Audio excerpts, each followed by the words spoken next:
ಇವತ್ತು ಓಣಂ ಸ್ಪೆಷಲ್ ಓಲನನ್ನು ಮಾಡ್ತಾ ಇದ್ದೇನೆ. ಇದನ್ನು ನಾನು ಬೂದು ಕುಂಬಳಕಾಯಿ ಜೊತೆ ಅಲಸಂಡೆ ಬೀಜವನ್ನು ಹಾಕಿ ಮಾಡ್ತಾ ಇದ್ದೇನೆ. ಇದಕ್ಕೆ ನಮ್ಮ ಕಡೆ ಬೇರೆ ಏನಾದರೂ ಹೆಸರಿರ್ಬೋದು, ಬಟ್ ಕೇರಳದಲ್ಲಿ ಇದಕ್ಕೆ ಓಲನ್ ಅಂತ ಹೇಳ್ತಾರೆ. ಇದನ್ನು ಮಾತ್ರ ಕೆಲವೇ ನಿಮಿಷದಲ್ಲಿ ಮಾಡ್ಬೋದು. Thanks to Maggi creamy coconut milk powder. ಕೆಲವು ನಿಮಿಷದಲ್ಲಿ ಈ ರೆಸಿಪಿನ ನಾವು ರೆಡಿ ಮಾಡ್ಬೋದು.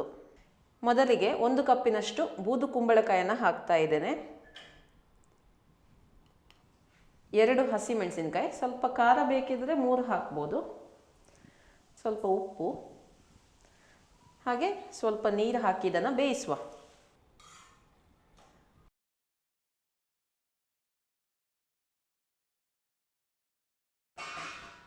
ನೋಡಿ, ಇದು ಬೆಂದಿದೆ, ಟ್ರಾನ್ಸ್ಪರೆಂಟ್ ಆಗಿದೆ, ನೋಡ್ಬೋದು ನೀವು.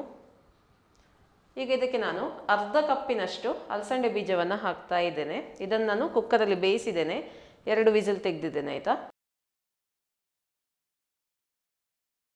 ಇದನ್ನೊಮ್ಮೆ ಮಿಕ್ಸ್ ಮಾಡುವ. ಒಂದು ಕುದಿ ಬರಲಿ, ಜಸ್ಟ್ ಒಂದು ಲೈಟಾಗಿ ಕುದಿ ಬಂದರೆ ಸಾಕಾಯ್ತಾ. ತೆಂಗಿನಕಾಯನ್ನು ಒಡೆದು ತೆಂಗಿನ ಹಾಲು ಮಾಡಲಿಕ್ಕೆ ಸುಮಾರು 20 ನಿಮಿಷ ಬೇಕಾಗ್ತದೆ. ಆದರೆ ಮ್ಯಾಗಿ ಕ್ರೀಮಿ ಕೊಕೊನೆಟ್ ಮಿಲ್ಕ್ ಪೌಡರಿಂದ ಇದನ್ನು ಕೇವಲ 2 ನಿಮಿಷದಲ್ಲಿ ನಾವು ರೆಡಿ ಮಾಡ್ಬೋದು. ಪರ್ಫೆಕ್ಟ್ ಆಗಿರುವಂಥ ಕೊಕೊನೆಟ್ ಮಿಲ್ಕ್ ತಯಾರಾಗುತ್ತದೆ. ನಾನಿಲ್ಲಿ 4 ಟೇಬಲ್ ಚಮಚದಷ್ಟು ಕೊಕೊನೆಟ್ ಮಿಲ್ಕ್ ಪೌಡ್ರನ್ನು ಹಾಕ್ತಾ ಇದ್ದೇನೆ. ಇದು 2 ಟೇಬಲ್ ಸ್ಪೂನು, ಇನ್ನೊಂದು ಸ್ಪೂನ್ ಹಾಕ್ತಾ ಇದ್ದೇನೆ. ಟೋಟಲ್ ಆಗಿ 4 ಟೇಬಲ್ ಸ್ಪೂನ್ ಹಾಕಿದರೆ ಆಯಿತು. ಓಕೆ, ಇದಕ್ಕೆ ಈಗ 1 ಕಪ್ಪಿನಷ್ಟು ನೀರನ್ನು ಹಾಕ್ತಾ ಇದ್ದೇನೆ. ಕೇವಲ 4 ಟೇಬಲ್ ಚಮಚದಷ್ಟು ಮ್ಯಾಗಿ ಕ್ರೀಮಿ ಕೊಕೊನೆಟ್ ಮಿಲ್ಕ್ ಪೌಡ್ರನ್ನು 1 ಕಪ್ ನೀರಿನಲ್ಲಿ ಹಾಕಿ ಈ ರೀತಿ ಮಿಕ್ಸ್ ಮಾಡಿದರೆ ಕ್ರೀಮಿಯಾದ ಥಿಕ್ಕಾಗಿರುವಂಥ ಕೊಕೊನೆಟ್ ಮಿಲ್ಕ್ 2 ನಿಮಿಷದಲ್ಲಿ ರೆಡಿ ಆಗುತ್ತೆ. ಈಗ ಫ್ಲೇಮನ್ನು ಲೋ ಮಾಡಿ ತೆಂಗಿನ ಹಾಲನ್ನು ಹಾಕಬೇಕು. ಇದು ಸ್ಟೀವ್, ಕರಿ ಹಾಗೂ ಪಾಯಸದಲ್ಲಿ ಉಪಯೋಗಿಸ್ಬೋದು. 1 ಕಪ್ಪಿನಷ್ಟು ದಪ್ಪ ತೆಂಗಿನ ಹಾಲನ್ನು ಹಾಕಿದ್ದೇನೆ.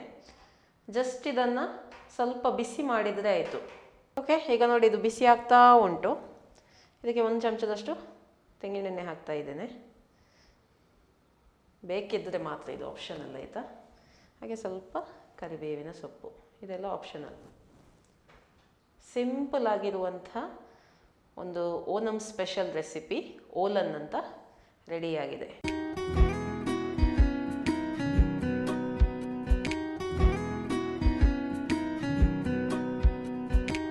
ಸಾಂಪ್ರದಾಯಿಕವಾದ ಓಣಂ ಸಾಧ್ಯ ಓಲನ್ ರೆಡಿಯಾಗಿದೆ. ಒಳ್ಳೆ ಘಮ ಬರ್ತಾ ಉಂಟು. ಟೇಸ್ಟ್ ಮಾಡಿ ನೋಡುವ.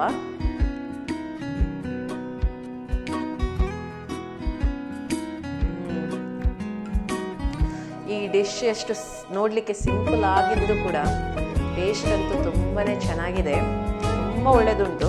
Maggi creamy coconut milk powder ನಿಮ್ಮ ಮನೆಯ ಹತ್ತಿರದ ಸ್ಟೋರಿನಲ್ಲಿ ಲಭ್ಯವಿದೆ.